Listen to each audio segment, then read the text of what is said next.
The air over northern Germany in February 1945 had a sound to it faint, constant, and droning. A vibration that seemed to come from the very fabric of the sky. It was the unmistakable hum of Allied bombers. B. 17 seconds, and B. 24 seconds, moving in tight formations, high above the countryside, en route to cripple the last legs of Nazi infrastructure. But this time, they weren't alone. Overhead, the roar of jet engines screamed like banshees. The Messerschmitt Me-262 seconds were coming. Designed to be the ultimate interceptor, these twin-engine jets had turned the skies into a slaughterhouse for anything with propellers. They dove with surgical speed, peeling out of the sun, crossing 500 miles per hour in level flight, a nightmare the Allies hadn't figured out how to stop. But on this day, something strange happened. As one wave of Me-262 seconds ripped toward the lead bomber formation, a single P-47 Thunderbolt detached from its escort group. At first, the German pilots ignored it. The Jug was famously tough but infamously slow at high altitudes. It could dive like a rock and take a beating, sure, but outclimb a jet? Laughable, until it didn't dive. Instead, it pulled a near-vertical climb, a move so aggressive it snapped expectations in half. The Jug didn't just climb, it surged upward like it had been slingshot from the Earth itself. Within 4 seconds, it had gained over 1,500 feet, disrupting the entire attack vector of the approaching jets. German pilots called out over radio, "Was this das? That Thunderbolt, it's accelerating uphill. It's impossible." From Allied ground radar stations, the signal looked like a glitch, an error spike. One operator even slapped the console, convinced something had gone wrong with the readings. After all, there wasn't a single record in Allied aviation showing a P-47 gaining that much altitude that quickly, not even in dive tests. But this wasn't a glitch. This wasn't an accident. This was the result of a hack, an illegal, hand-fabricated, engine core boost mod built by a field mechanic named Walter Grinder Yates. And the pilot was Will Bricks Hanlon, a man who'd flown Thunderbolts for over 60 missions without a single confirmed kill until now. That climb wasn't just a maneuver. It was a statement, a refusal, a dare against the gods of physics, German jet superiority, and every engineering textbook that claimed a 10-ton aircraft couldn't outrun a plane half its size. By the time the Me-262 seconds corrected their dive angles, the bomber formation had already adapted. Their defensive positions shifted, guns angled, and the mission continued. But up above at 6,000 feet and rising, one P-47 hovered like a hawk. Its turbo whine screamed with pressure levels that should have cracked the engine block. And its pilot, smiling like he knew something nobody else did. This was the beginning of something the Luftwaffe didn't plan for. A Jug that could climb faster than jets. For most of World War II, the P-47 Thunderbolt was seen as the sky's heavyweight slugger, tough, dependable, built like a tank, but fast, nimble, agile. That wasn't its job. At least, not on paper. From military briefings to mess hall gossip, the common narrative was simple. The P-47 was a low to mid-altitude bruiser. It was the plane you called when you needed to pulverize tanks or dive through flak storms to rip enemy railways in half. But if you wanted speed and air-to-air elegance, that was the P-51 Mustang's turf. And if you wanted to climb, if you needed vertical dominance to chase high-speed interceptors or break out of a stall zone in a dogfight, well, forget it. The Jug would sink before it soared. The textbooks even agreed. The climb rate of a stock P-47, depending on fuel and altitude, hovered around 2,500 feet per minute solid, but nowhere near the pace of the Me-262 jet's staggering 4,000-plus FPM. It was a simple equation: heavier frame, radial engine, more drag. The physics didn't lie, or did they? That misconception, the belief that the P-47 was locked into its role as a blunt instrument, meant engineers, commanders, and even pilots stopped trying to reimagine its limits. Why bother? The design was fixed. The performance was set. Even its turbocharger, a technological marvel in its own right, had a ceiling of effectiveness that nobody dared cross. Regulations, fuel constraints, and overheating risks all said the same thing: don't push it.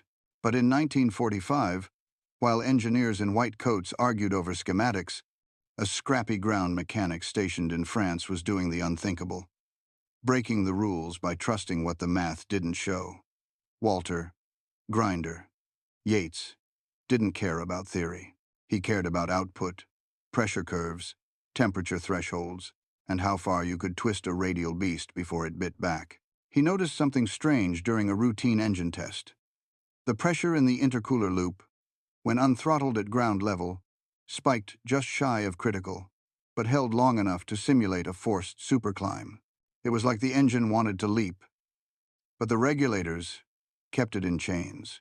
With a few valve mods and a custom boost bypass crafted from literal spare exhaust ducting, Yates rewrote the Thunderbolt's performance profile.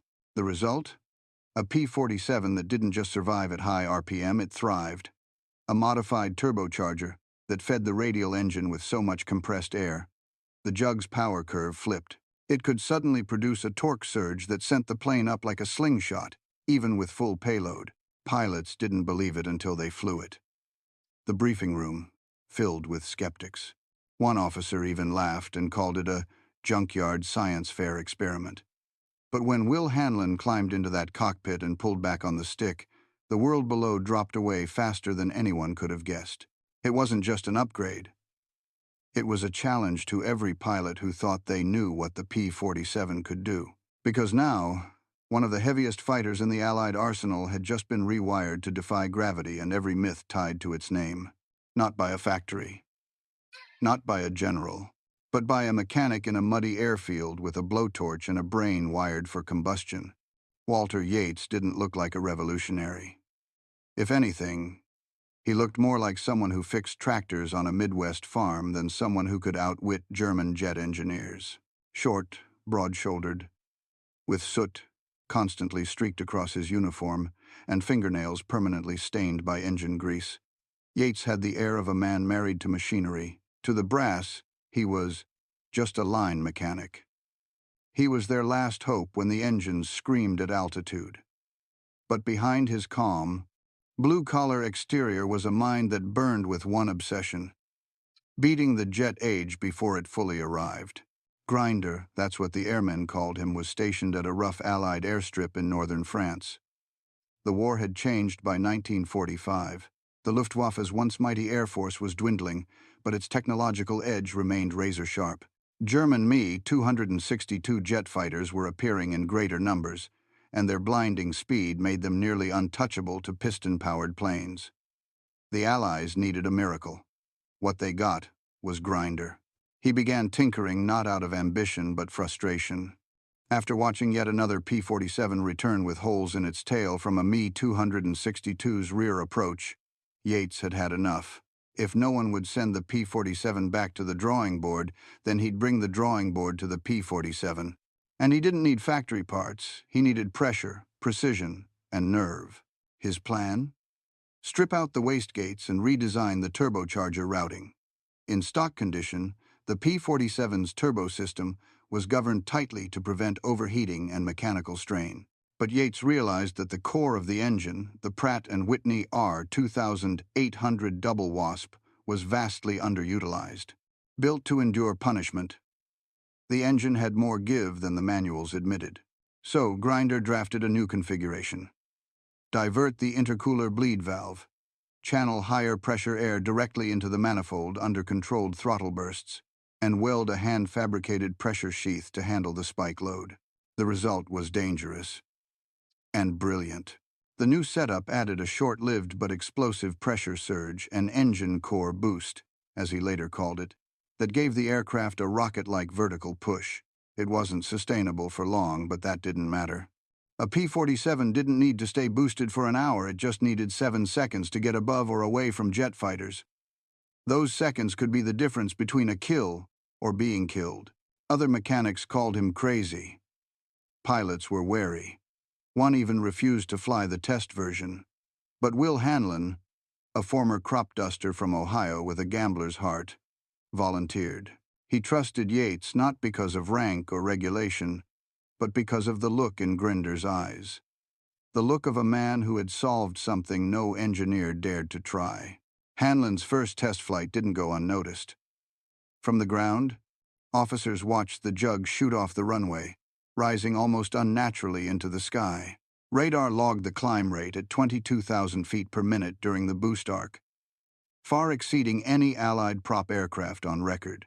And unlike nitrous oxide or jerry-rigged methanol injections, Grinder's mod didn't require exotic chemicals or black market additives, just tubing, timing, and the guts to hit the throttle. Word spread fast.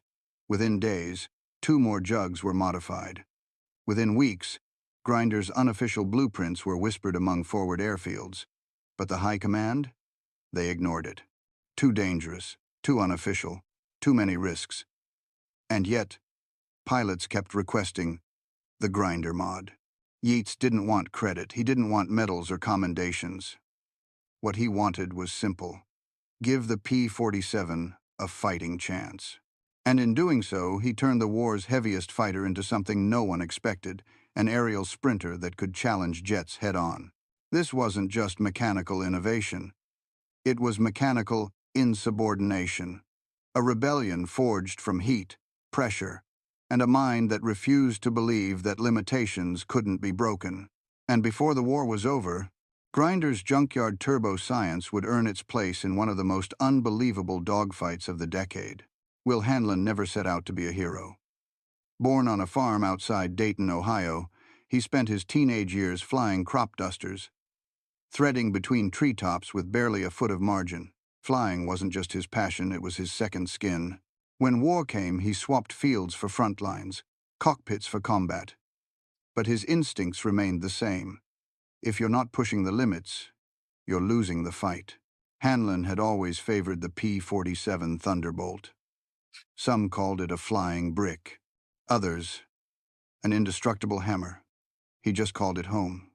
But even he knew its days were numbered.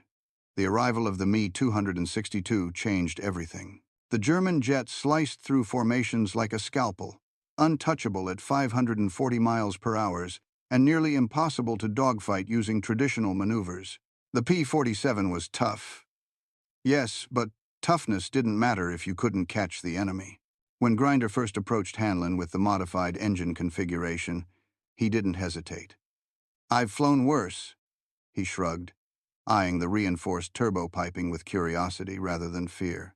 Grinder explained the system like a mechanic would to another mechanic, no fluff, just numbers and consequences.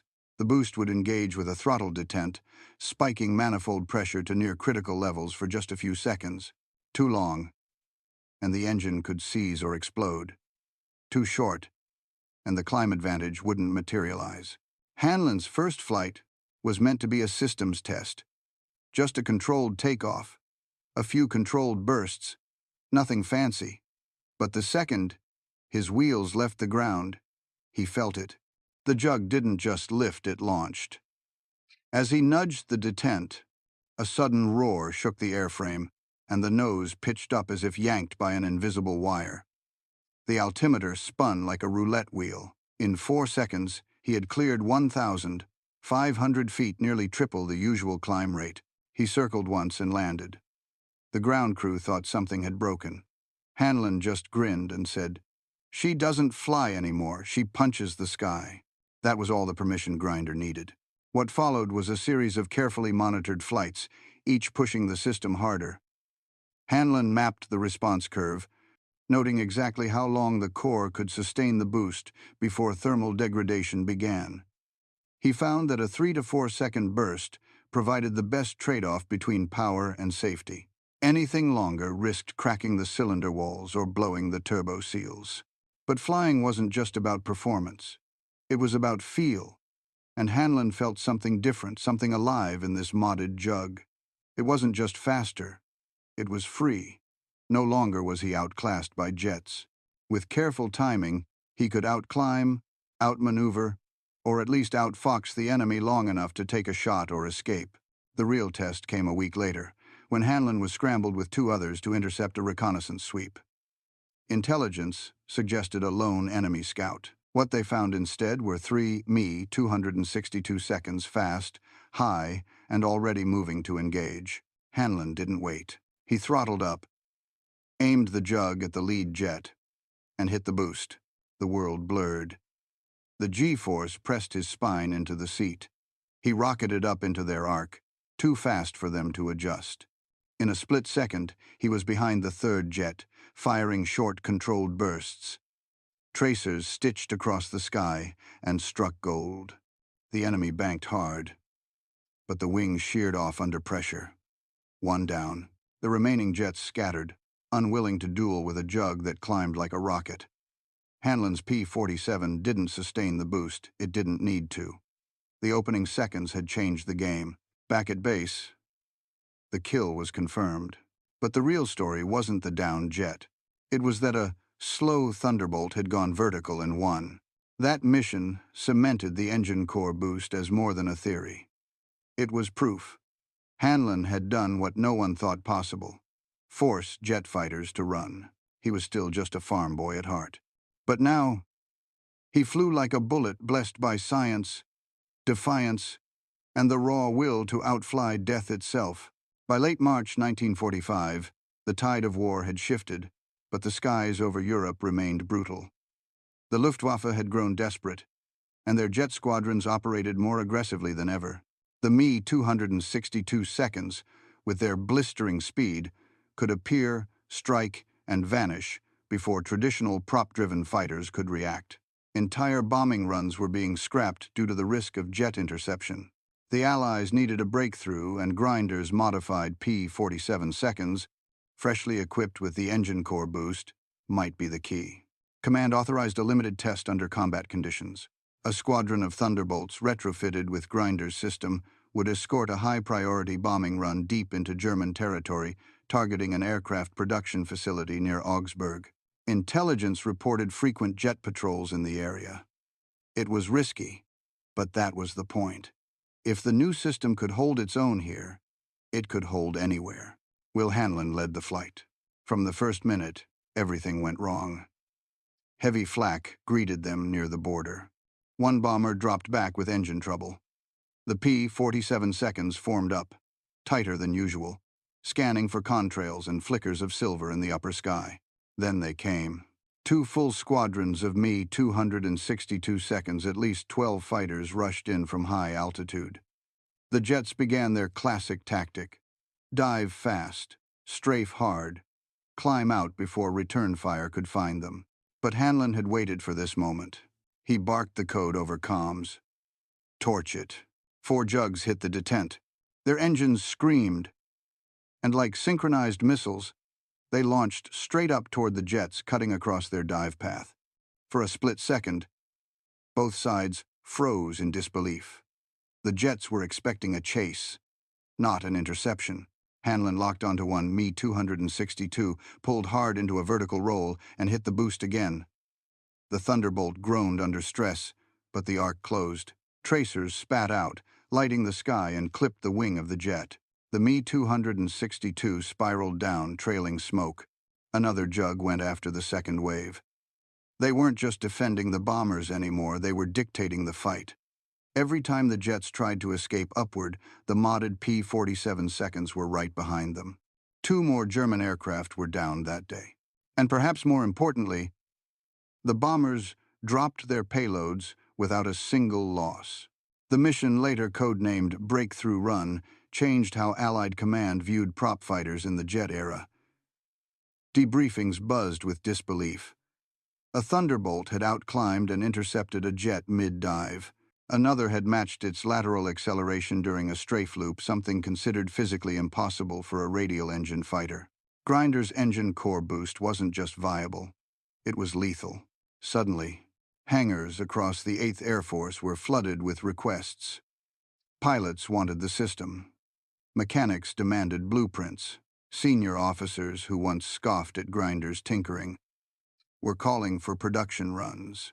But Grinder refused to give up the method completely.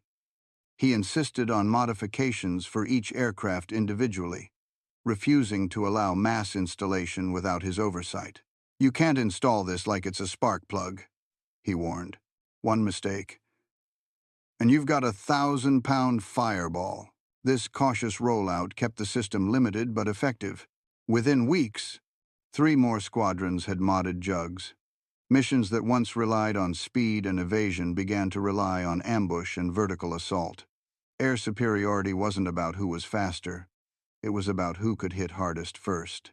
Hanlon's squadron became legend.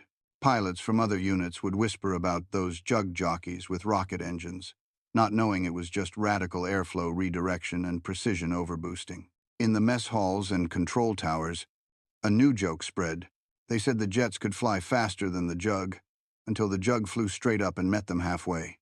This was the beginning of a new kind of air warfare. Not about tech, not about production, but about one man crazy enough to believe a 1,942 radial engine could be pushed to fight in a 1945 jet war, and one pilot brave enough to push the throttle when everyone else pulled back. The breakthrough run wasn't a fluke. It was proof, and nothing, not even a German jet, could outrun that kind of truth. In the chaos of war, victories are often decided not by firepower or speed, but by math, the unforgiving calculus of physics, momentum, and energy reserves. For years, jet fighters like the German Me-262 dominated the skies through one brutal equation: climb faster, strike harder, and escape quicker than any propeller-driven plane could react. But during the breakthrough run and the missions that followed, something changed. That equation broke down. The math no longer added up for the jets. Grinder's engine core boost had rewritten the rules, turning an old-school workhorse like the P-47 into something altogether new, a temporary high-energy interceptor that didn't just survive jet encounters, but dictated the terms of battle. To understand how, we have to break down the moment of engagement. A Me-262 cruising at 520 miles per hour might begin a dive from 25,000 feet, gaining speed rapidly as it dropped. At its peak, it could hit close to 600 miles per hour before leveling off and striking a bomber formation. It was a blitz attack, one so fast that American pilots often couldn't even shout a warning before the first bomber was already in flames. Now add a boosted P-47 to the scenario. With Grinder's modification, a Thunderbolt could not only climb vertically but do so in seconds, hitting 1,500 feet of vertical gain in under 4 seconds. That meant in the time it took a Me-262 to begin its dive and reach its maximum velocity, a P-47 was already intercepting it from below, like a heat-seeking missile. What the Luftwaffe pilots once considered a guaranteed escape route, climbing back into the stratosphere, was suddenly dangerous. The overboosted jugs could follow. Allied analysts, stunned by the results of these few missions, ran simulations using flight data. They discovered that in a 12-second engagement window, the modified Thunderbolts could cover more vertical distance and enter firing position faster than the Me-262 seconds could escape laterally. This wasn't just a fluke, it was a geometric certainty. The pressure boost didn't just increase top-end speed. It changed the thrust curve at low airspeeds, giving the P-47 a burst of acceleration that made it feel like a rocket in a straight climb. By redirecting exhaust compression and reigniting internal core flow in a narrow band of RPMs, Grinder had created a temporary high-energy envelope, a window in which the aircraft could behave more like a jet than a piston plane. The Luftwaffe didn't see it coming. In one engagement logged in early April, a squadron of 6 Me-262 seconds tried to intercept a bomber group over France. What they didn't know was that the lead escort group was flown by Hanlon's squadron. Within 20 seconds of visual contact, 2 jets were down. One was hit head-on by a climbing jug. The other lost its tail in a chaotic spin-out during evasion. In the debriefing, one German pilot who survived said, "They weren't flying, they were launched. Like we'd walked into a trap and the sky shot back." And that was the truth of it. Grinder's mod didn't just change how the P-47 performed. It forced the Luftwaffe to reevaluate the very tactics that had given them the advantage. Jet pilots started refusing deep raids. Some Mi-262 units switched back to bomber hunting over safer zones. Their reign of terror was broken not because of Allied technology, but because one mechanic figured out how to bend airflow and pressure in a way no manual had ever described. In essence, the jet had lost its one great power: altitude control. It could no longer assume the high ground would protect it. Not when the P-47 seconds could surge into vertical space with impossible speed and meet them mid-air. Grinder's math worked because it wasn't theoretical, it was tested in the worst conditions imaginable. Combat, under fire, outnumbered. And the proof was simple. When the boosted Thunderbolts entered the sky, the jets started losing altitude fast. Not from fuel shortages. Not from damage. From fear. When Hanlon's squadron returned from their third straight jet encounter with confirmed kills and 0 casualties, Allied command didn't know whether to celebrate or panic. Word of the victories spread quickly. Fighter groups all across Europe began requesting specs on the new P-47 mod. But there was one problem. No one had cleared the modification through engineering channels. It wasn't listed in any manual. No blueprints existed. And the man responsible, Staff Sergeant Grinder, hadn't even filed a formal upgrade report. He'd scribbled the airflow concept on the back of a cigarette carton. Grinder's core pressure boost was powerful, too powerful. It increased internal stress levels on the Pratt & Whitney engine beyond its certified safety margins. Engineers at Wright Field ran a simulation and issued a terse report. Incompatible with field deployment. Risk of catastrophic turbine failure exceeds 65% at peak load. But the problem was, the data didn't match reality. The modified P-47 seconds weren't exploding. They were outperforming. The dilemma split Allied leadership down the middle. On one side were the purists, career officers, and aviation engineers who saw any unapproved modification as a dangerous breach of protocol. "If this goes mainstream," one colonel said, "we'll be issuing Purple Hearts to mechanics who experiment with death traps." On the other side were the pragmatists, men who had flown in combat, seen their squadrons torn apart by jets, and now watched a rogue innovation turn the tide. At the center of the storm was Hanlon. Called to a classified briefing in London, he found himself sitting in a room full of generals, engineers, and one civilian from Washington wearing a badge marked OSS. For 2 hours, he answered questions about performance metrics, compressor thresholds, turbine temperature variance. But what they really wanted to know was this: "Did you authorize the mod?" Hanlon paused, then nodded.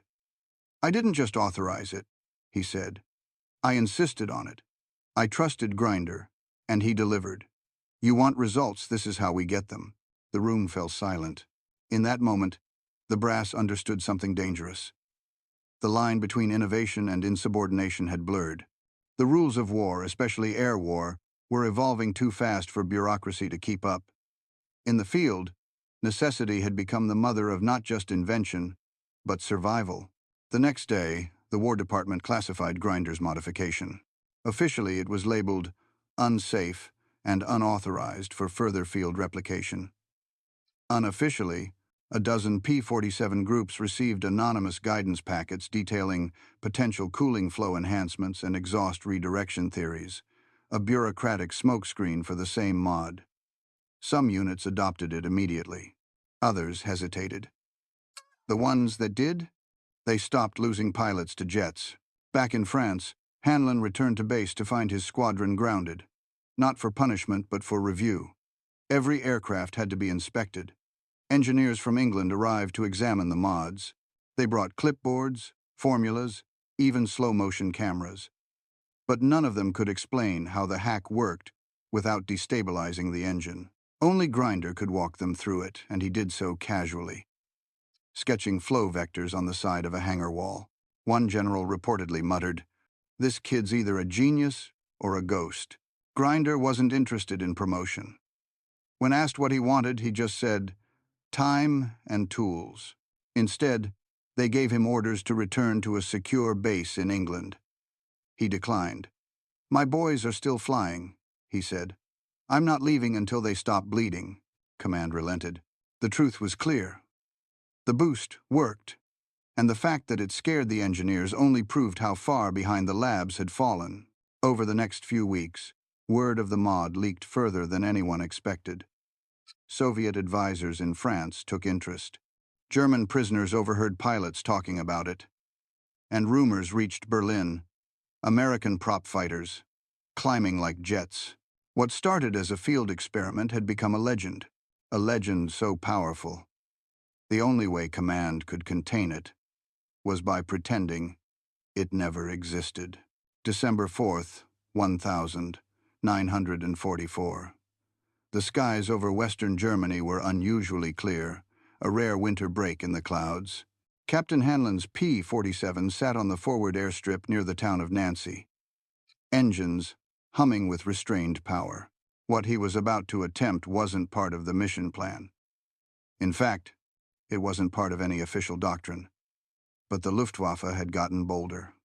The Me 262 seconds were sweeping in earlier, hitting bomber groups before escorts could even respond. Hanlon knew he didn't have time for a chase. He needed to go vertical fast. Grinder's latest calibration pushed the boost mod further. It wasn't just redirecting exhaust anymore, it was preloading airflow through the intake core, compressing pressure with a makeshift bypass channel built from scavenged fuel line tubing. Technically, the engine shouldn't have tolerated it. But so far, none of the birds had exploded, and Hanlon trusted the numbers. His squadron had been scrambled ahead of a formation of B-17 seconds heading toward Frankfurt. They were 14,000 feet below a fast-moving contact report. Radar had picked up 4 enemy blips closing in from the east, likely Me 262 seconds. At that speed, they'd cross engagement range in 90 seconds. Most fighter pilots would have spread out and climbed conservatively. Maybe 1,000 feet per minute. Not Hanlon. He flipped the toggle switch Grinder had installed beneath the throttle. It wasn't labeled, just a strip of tape with the word "Clim" scrawled in pencil. Then he opened the throttle. The engine didn't roar, it shrieked. The P-47 surged upward, like it had been fired from a railgun. In the tower, the British observer gasped, "Bloody hell, he's going vertical." From inside the cockpit, Hanlon felt the G-forces slam against his ribs. Altitude ticked past 14,000, 15,000, 17,000. The sky turned deeper blue, contrails forming almost instantly from the turbo's thermal shock. One of the ground crews later swore it looked like the plane had skipped a few laws of physics.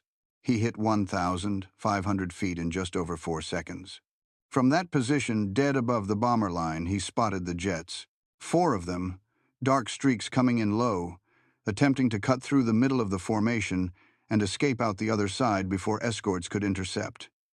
It was a classic Me 262/tactic, but they hadn't expected Hanlon. He dove almost straight down. Normally, a prop plane couldn't match a jet in dive speed, but the same pressure system that enabled the P-47 to climb like a rocket also gave it insane acceleration in a dive. The repressurized airflow channeled perfectly into a descent vector, turning altitude into weaponized velocity. In 10 seconds, Hanlon was behind the second jet. He opened fire, short burst. The tracers licked across the fuselage, shredding the engine housing. The Me 262 lurched, trailing black smoke, then dipped into a flat spin. Hanlon didn't wait to watch it crash. He pivoted toward a second target. The jet pilots were panicking. Me 262 seconds were fast, but they handled poorly at low altitudes, especially under sudden maneuver pressure. Hanlon's P-47, stabilized by the mod's pressure equalization, kept control in dive turns that should have stalled it. He clipped a second jet, then a third. The entire engagement lasted 40 seconds. When he pulled up, engines still howling under stress, he looked back and saw the smoking trails of 3 enemy jets, disabled or down. His squadron hadn't even fired a shot yet. Hanlon returned to base with a cracked tail fin, scorched cowling, and a boost gauge stuck in the red. But the plane held together. The brass called it a miracle. Grinder just called it good airflow. From that day forward, the climb tactic was whispered among forward units. Some tried to replicate it. Few succeeded. Without the exact grinder modification, it was nearly impossible to pull off without frying the engine. But one pilot had done it. In 4 seconds, 1,500 feet, straight into legend. In the weeks following the vertical climb incident, Captain Hanlon became a quiet legend among the frontline pilots. Not because he asked for it, but because no one could stop talking about what they'd seen. Reports of the P-47's vertical acceleration were passed around like folklore. Some said he hit Mach speeds in a dive. Others swore he had rocket fuel. But the truth was simpler and stranger. A homemade airflow reroute built from old tubing, a pressure bypass never approved by command, and an engine core boost that technically violated every design safety threshold in the Thunderbolt's manual. At first, the Army Air Forces didn't believe it. After all, the P-47 was never meant to climb like that. It was a reliable slugger, rugged, durable, but no one's idea of a vertical sprinter. When Grinder's notes were passed along through unofficial channels, engineers dismissed them as theoretical at best and potentially catastrophic. Yet none of them could explain how Hanlon had closed a 4,000-foot gap in seconds and taken out 3 jets before the rest of his unit even arrived. The mechanics on Hanlon's base quietly copied Grinder's mod, testing it under the radar. Some tried integrating it with other models, like the P-51 or even late production Spitfires. Most attempts failed. The mod only worked with the specific airflow geometry of the P-47's turbocharged engine. Its robust radial build could absorb the pressure surge without shattering the turbine blades, something few other aircraft could survive. Rumors of the Grinder boost began appearing in war journals. One British pilot mentioned it during a debriefing after he witnessed an American jug go vertical like a damn firework. Pilots in the Pacific Theater even heard whispers, though the mechanics there found it impossible to replicate. Without Grinder's original calibration files, which remained scribbled in a grease-stained notebook locked inside a field locker back in France. Years later, during post-war interviews, retired P-47 crewmen referenced the climb incident as the moment the plane became something else. They described it as the breaking point between conventional flight and experimental battlefield adaptation. Engineers back home were stunned to realize the field mod had essentially preempted post-war jet behavior without jet tech. It was brute force innovation born from desperation and trust between pilot and crew. What stood out most wasn't just the raw performance. It was the philosophy. Grinder didn't wait for permission. He didn't hold meetings or request blueprints. He looked at the existing system and saw what no one else did. That airflow, when redirected with precision, could bypass engineering limits entirely. He didn't make the plane faster. He made it behave like something from the future. After the war, Hanlon retired quietly. He never published his story, never claimed a medal. When asked about the climb years later, he simply said, "I didn't think, I just pulled up." But Grinder's name lived on, not in textbooks, but in whispered hangar stories, pilot reunions, and the occasional classified briefing.